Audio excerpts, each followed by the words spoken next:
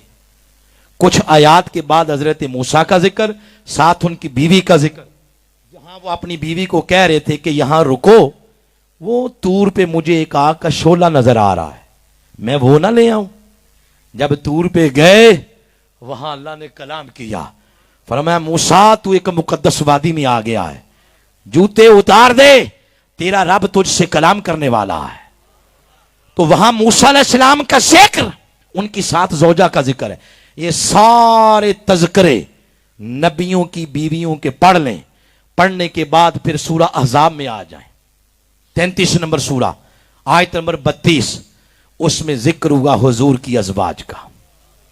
کہنا ہے تو پھر بلند آواز سے کہیں، اگر کہنا ہی تو حضور کی ازواج کا ذکر آیا، کیسے کیا وہ بھی پڑھ لیں، باقی تذکرے بھی پڑھ لیں، اور اندر کے مفتی صاحب سے پوچھ لیں کہ فرق کیا ہے، یہ بتائے گا کہ زمین آسمان کا فرق ہے۔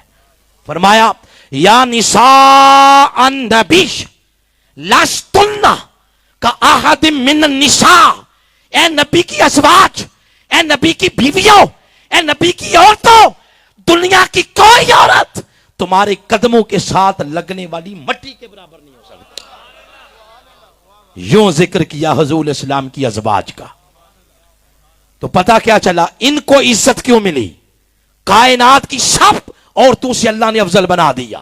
یہ مقام، یہ شہرت، یہ عزت، یہ شرف کا تاج صرف اس لیے ملا کہ انہیں نسبت مل گئی تھی حضور کے نکاح میں آنے کی، حضور کے رشتے زوجیت میں آنے کی۔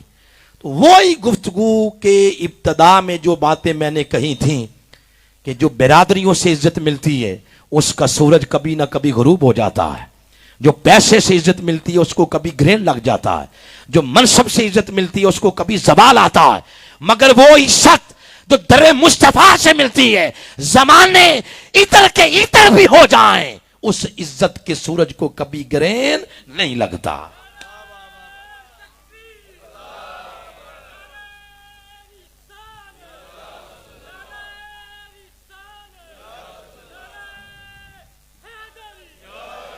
جوان بھائیو، اتنی بڑی نسبت ہے، بڑے بڑے نبی، بڑے بڑے رسول یہ دعا کرتے تھے کہ مالک نبوت لے لے، رسالت بھی لے لے، ہمیں صرف تاجدار ختم نبوت کی امت میں پیدا کر دے۔ یہ قیامت کے دن پتہ چلے گا کہ یہ کتنی بڑی نسبت ہے۔ جب حشر میں لوگ چلیں گے نا، میرے آقا کی امت کے باعمل لوگ جنہوں نے آہ سحر گاہی کی کیفیات سے اپنے من کو روشن کیا ہے، وہ جب چلیں گے اللہ ان کے سروں پہ نور کے تاج رکھے گا، اور سابقین امتیں اپنے نبیوں سے پوچھیں گی اس نبی کا نام کیا ہے؟ تو آگے سے نبی کہیں گے نبی نہیں، یہ بھی امتی ہے۔ تو وہ پوچھیں گے امتی اور مقام اتنا؟ وہ کہیں گے کسی عام نبی کی امتی نہیں، امتی بھی تاجدار ختم نبوت کے ہیں۔ یہ اس دن پتا چلے گا کتنی بڑی نسبت ہے۔ اب ہاتھ اٹھا کے کہیں اگر سمجھ آ گئی تو پھر پہلے سن لے، ہے نا یہ سب سے بڑی نسبت؟ ہاتھ اٹھائیں نا، ہے؟ اگلی بات سنیں، اگر اتنی بڑی نسبت ہے تو یاد رکھیں احتیاط بھی اتنی بڑی ہونی چاہیے۔ اتنی بڑی نسبت، احتیاط بھی اتنی بڑی ہے۔ کوئی بندہ یہی کہہ دے یار اپنی نسبت دیکھو تو اپنے کام دیکھو، کیا کریں گے ہم؟ میں نے کہا تھا نا کہ اینڈ پہ آپ کو بات ایک بتاؤں گا کہ آج کچھ فیصلہ کر کے اٹھیں۔ یہ کیا ہوا 70 سال ہو گئے مولود کی محفلیں کرتے ہوئے، آئے لنگر شنگر کھایا، پیٹ پہ ہاتھ مارا اور چلے گئے، بس کوئی پتہ نہیں رات کو بیان کیا ہوا۔ ہم نے 70 سالوں میں اتنی بے احتیاطی برتی ہے، جدھر منہ آیا اٹھا کے چل پڑے، جو منہ میں آیا وہ کہہ دیا، کوئی احتیاط، کوئی نظریہ فالو نہیں کیا، کوئی ایس او پیز نہیں ہے ہماری زندگی میں، کوئی احتیاطی تدابیر نہیں ہے۔ بے احتیاطی کرتے کرتے